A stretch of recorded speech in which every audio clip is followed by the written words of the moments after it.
E eu quero compartilhar uma palavra que o Senhor falou no meu coração nesses dias, preparando. Eu ia para outra palavra e não fluía, e era só essa palavra ligamento. Existem algo e Deus fala primeiro com a gente, né? E ministrar para outras pessoas, mas primeiramente Ele fala conosco, né? E a palavra que eu quero deixar para a igreja nessa madrugada é lá em Jonas, capítulo 1, do verso 1 ao 17. É uma palavra conhecida, mas é incrível que toda vez que a gente lê a palavra, Deus ministra de formas diferentes de outras vezes que o Senhor já tem ministrado para a gente, né? Como diz que a palavra do Senhor é viva e eficaz, né? Então, veio a palavra do Senhor a Jonas, filho de Amitai, dizendo: Dispõe-te e vai à grande cidade de Nínive e clama contra ela, porque a sua malícia subiu até a mim. Jonas se dispôs, mas para fugir da presença do Senhor, para Tarsis, e tendo descido a Jope, achou um navio que ia para Tarsis. Pagou, pois, a sua passagem e embarcou nele, para ir com eles para Tarsis, para longe da presença do Senhor. Mas o Senhor lançou sobre o mar um forte vento, e fez-se no mar uma grande tempestade, e o navio estava a ponto de se despedaçar. Então os marinheiros, cheios de medo, clamavam cada um ao seu Deus, e lançavam ao mar a carga que estava no navio, para o aliviarem do peso dela. Jonas, porém, havia descido ao porão, e se deitado e dormia profundamente. Chegou-se a ele o mestre do navio e lhe disse: Que se passa contigo? Agarrado no sono? Levanta-te e invoca o teu Deus. Talvez assim esse seu Deus se lembre de nós, para que não pereçamos. E diziam uns aos outros: Vinde e lancemos sorte, para que saibamos por causa de quem nos sobreveio este mal. E lançaram sorte, e a sorte caiu sobre Jonas. Então lhe disseram: Declara-nos agora, por causa de quem nos sobreveio este mal, que ocupação é a tua, de onde vens, qual a tua terra, e de que povo és tu? Ele lhes respondeu: Sou hebreu, e temo ao Senhor, o Deus do céu, que fazes o mar e a terra.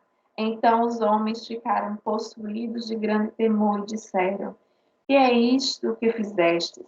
Pois sabiam os homens que ele fugia da presença do Senhor, porque lhe o havia declarado. Disseram-lhe: Que te fazemos para que o mar se nos acalme?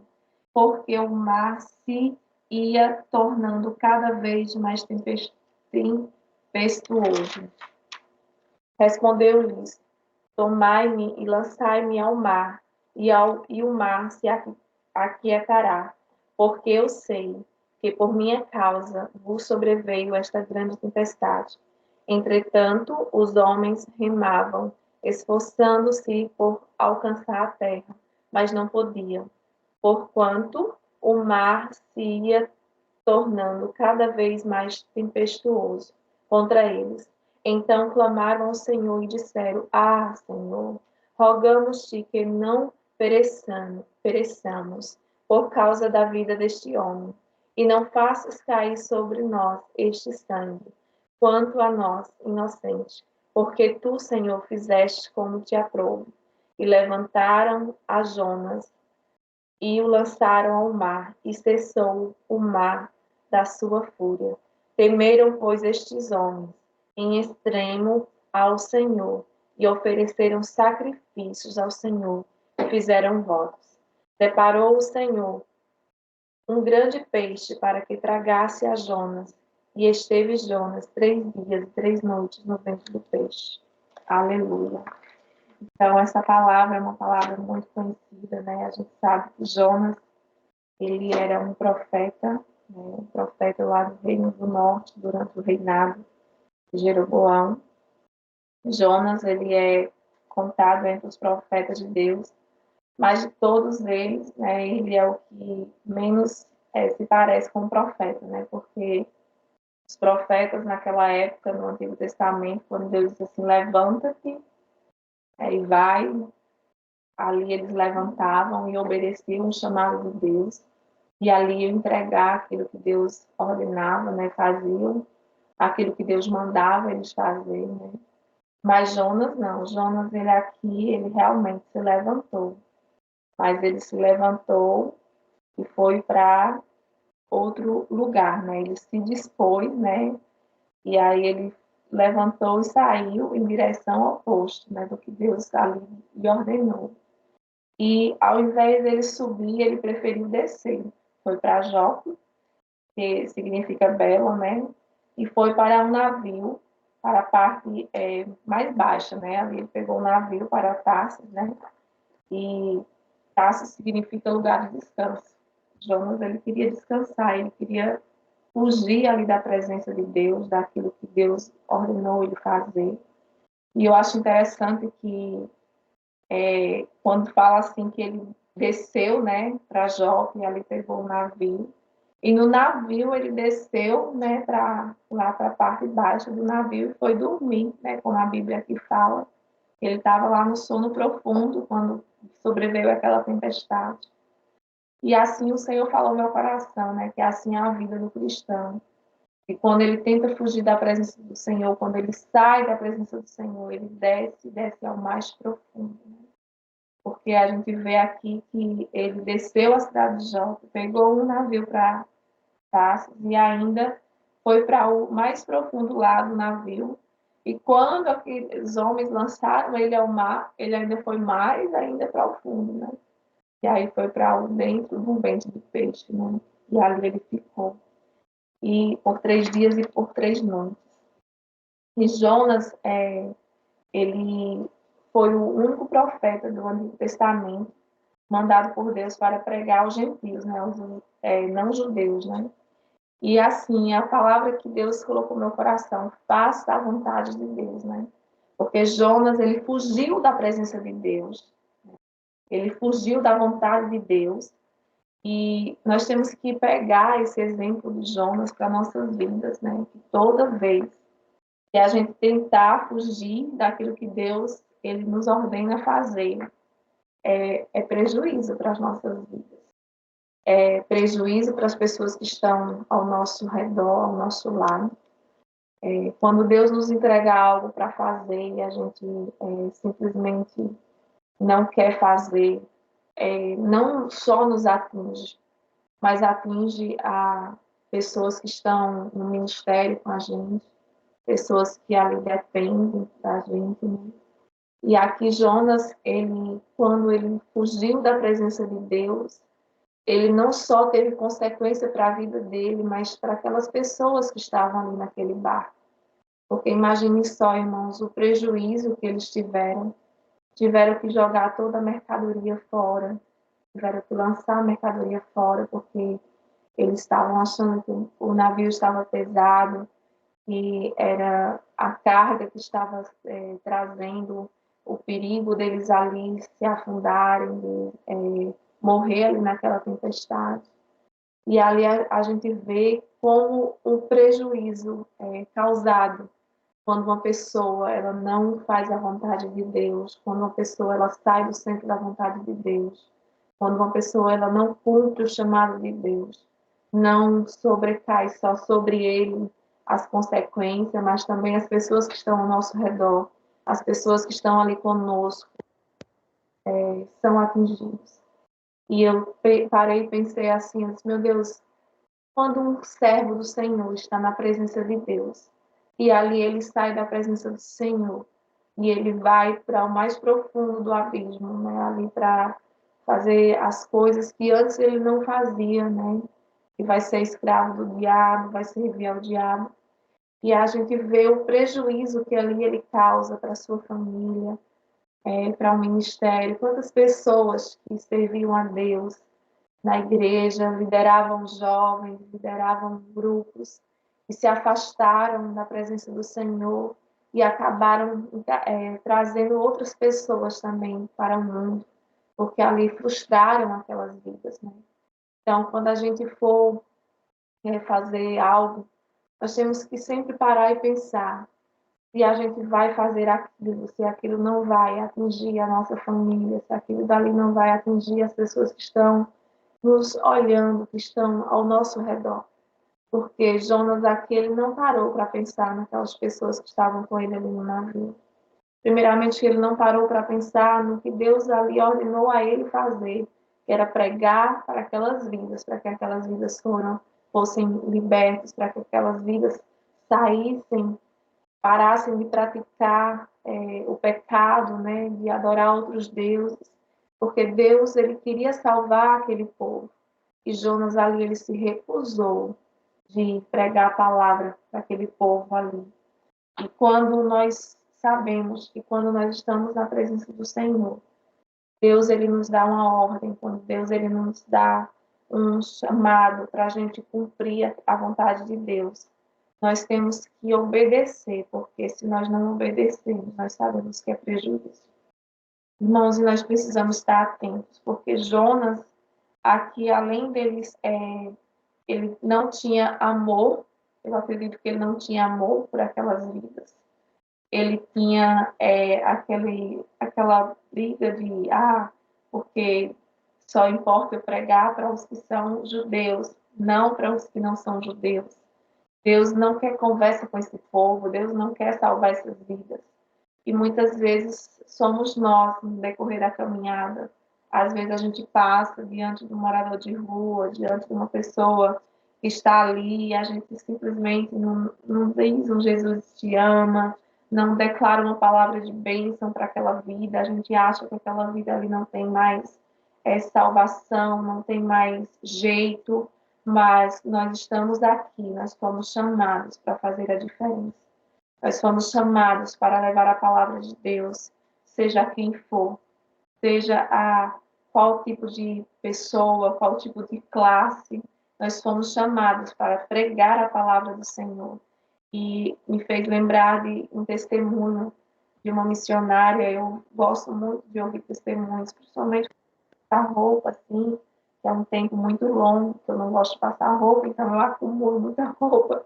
E quando eu vou passar, eu gosto de ouvir ministração, gosto de ouvir testemunhos. E eu estava, um certo dia, ouvindo um testemunho de uma missionária, e ela era serva de Deus, ela nasceu no Evangelho, mas ela, ao longo do tempo, foi deixando coisas entrar no seu coração, e o seu coração começou a ficar endurecido, e ela se afastou da presença do Senhor, e ela começou a se envolver com o tráfico de drogas, usar drogas, e a mãe sempre ali orando por ela, indo atrás dela. E chegou a um ponto que a mãe faleceu, e ali ela se sentiu só, ficou sem ninguém. E depois Deus levantou uma irmã para ali sustentar ela em oração, em cuidar dela. E logo depois, com um ano, a irmã dela faleceu e ela mais uma vez se sentiu só. A família, o pai, fecharam as portas para ela. E com o passar dos anos, praticamente 2 anos por aí, Deus levanta uma missionária em outra cidade para colocar aquela jovem moribunda estava na rua, usuária de droga, que roubava, que liderava tráfico de drogas, colocar aquela jovem dentro da sua casa e cuidar. E ali ela começou a alimentar, começou a tratar, começou a cuidar daquela vida, e ela, 1 ano morando na casa dessa missionária e ainda praticando as mesmas coisas, mas indo para a igreja, e o processo de libertação muito difícil. Mas ali, depois de 2 anos, Deus teve um encontro com aquela jovem. E no mesmo dia que Deus teve um encontro com ela, Deus também falou com o pai na outra cidade. E ali ela foi ao encontro do pai. Deus já tinha falado com o pai, ali recebeu ela. E a vida dela foi erguida assim de uma tal forma. E como a mãe declarava, como a mãe profetizava que ela ia pregar a palavra do Senhor nos 4 cantos do mundo. E assim ela hoje é uma missionária do Senhor, levando a palavra do Senhor nos 4 cantos do mundo. Então, irmãos, nós temos que estar com o nosso coração atento à voz do Senhor. precisamos estar com nossos ouvidos abertos para ouvir a voz de Deus. Porque Jonas aqui, ele endureceu o coração quando Deus mandou ele pregar a palavra para aquele povo. E ele achava que aquele povo ali não era digno da misericórdia do Senhor, da graça de Deus. E ele foi em direção contrária do lugar que Deus mandou ele ir. E quantas vezes, irmãos, nós somos os Jonas? Eu já fui várias vezes Jonas. E Deus me dá a palavra e dizer, dá esta palavra. E eu, não, Jesus, essa palavra é muito dura. E ali eu me acovardar e de repente Deus levantar outra pessoa para, na mesma hora, deixar aquela palavra que o Senhor tinha falado no coração. Então, irmãos, a gente se sente muito mal depois que a gente para e pensa assim, poxa, eu fiz. E eu acabei de fazer. Coisas que talvez para os outros é simples, é uma bobagem, isso não é nada. Mas para nós que servimos ao Senhor, nós sabemos que isso existe sim um grande peso espiritual, porque quando Deus nos chamou, Deus nos outorgou para pregar a sua palavra, para falar a sua verdade, seja quem for, aonde for.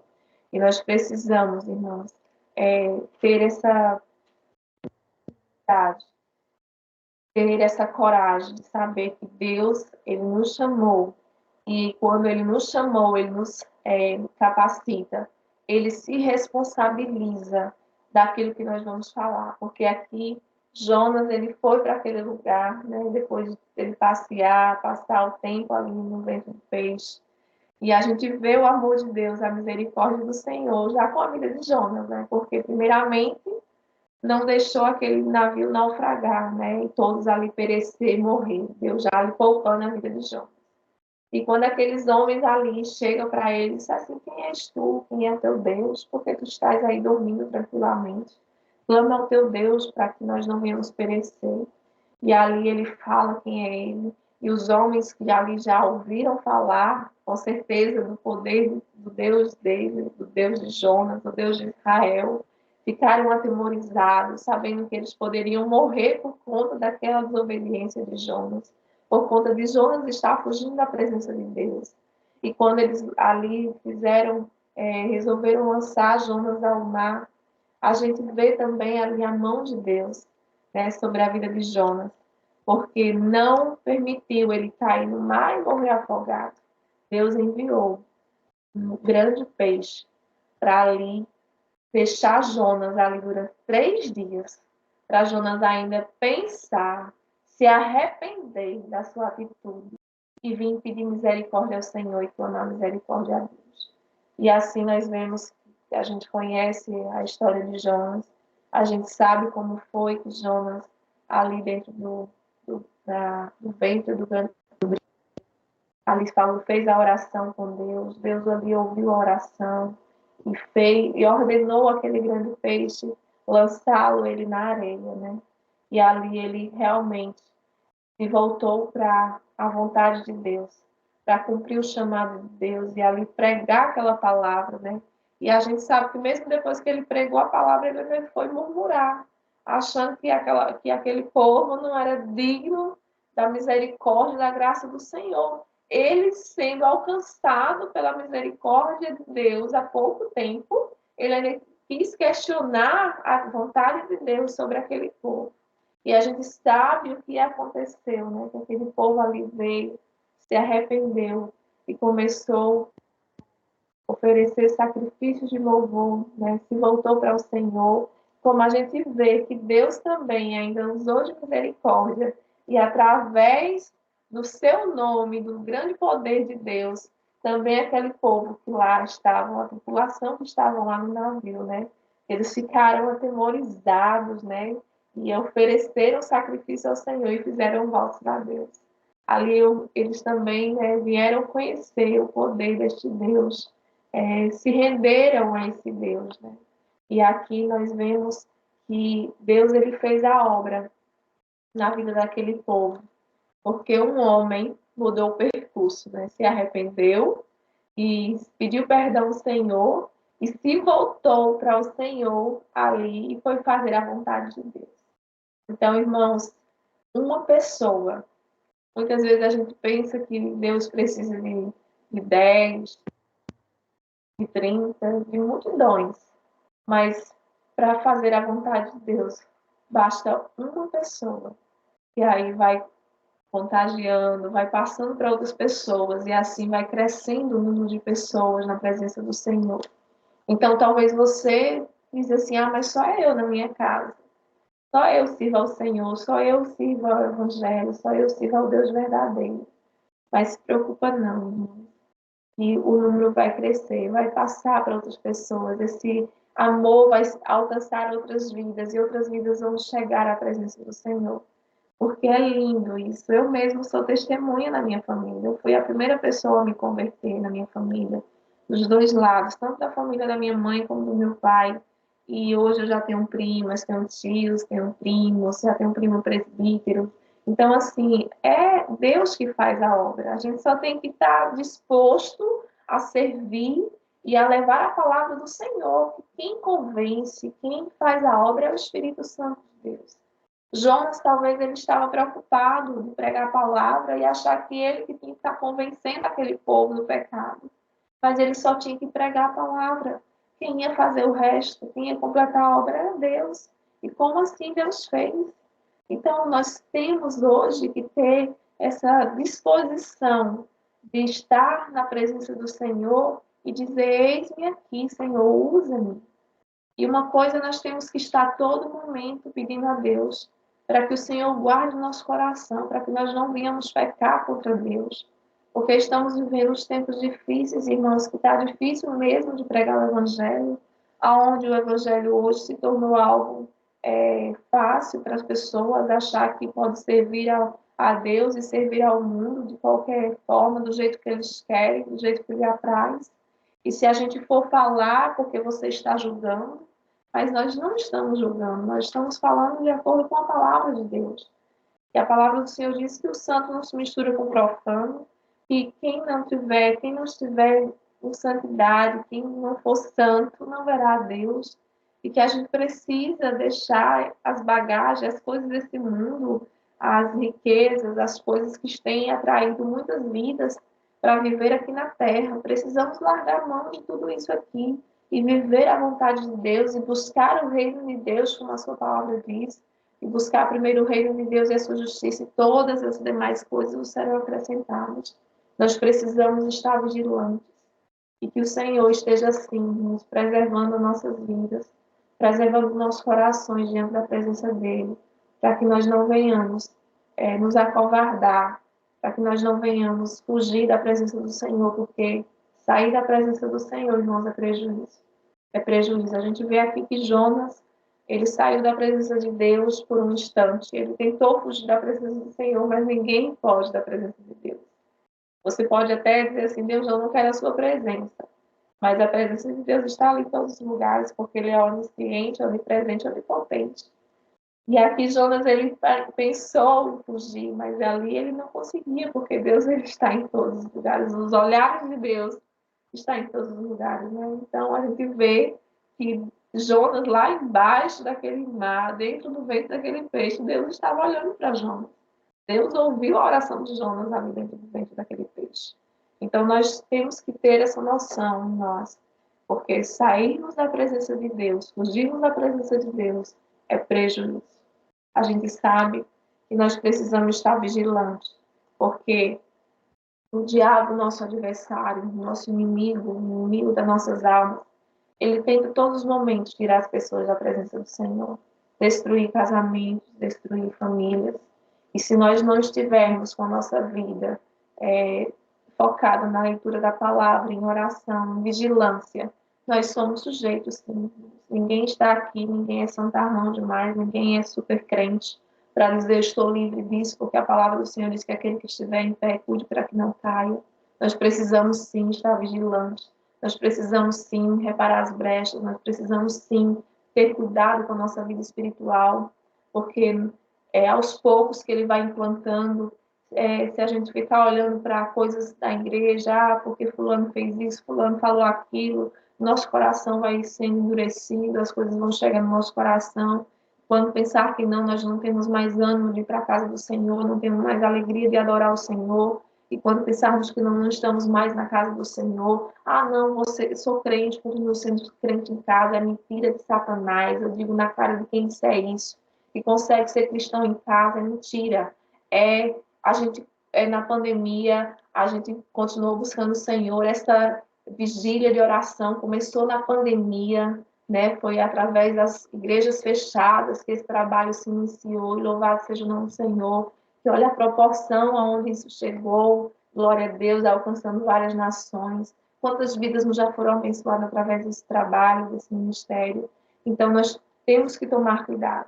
Foi um momento que nós ficamos clausurados, só adorando o Senhor, ouvindo ministrações pela TV, mas não é a mesma coisa, irmãos. Não é a mesma coisa de você estar na casa do Senhor, de você estar junto com os irmãos, de você estar buscando o Senhor e adorando o Senhor junto com os irmãos.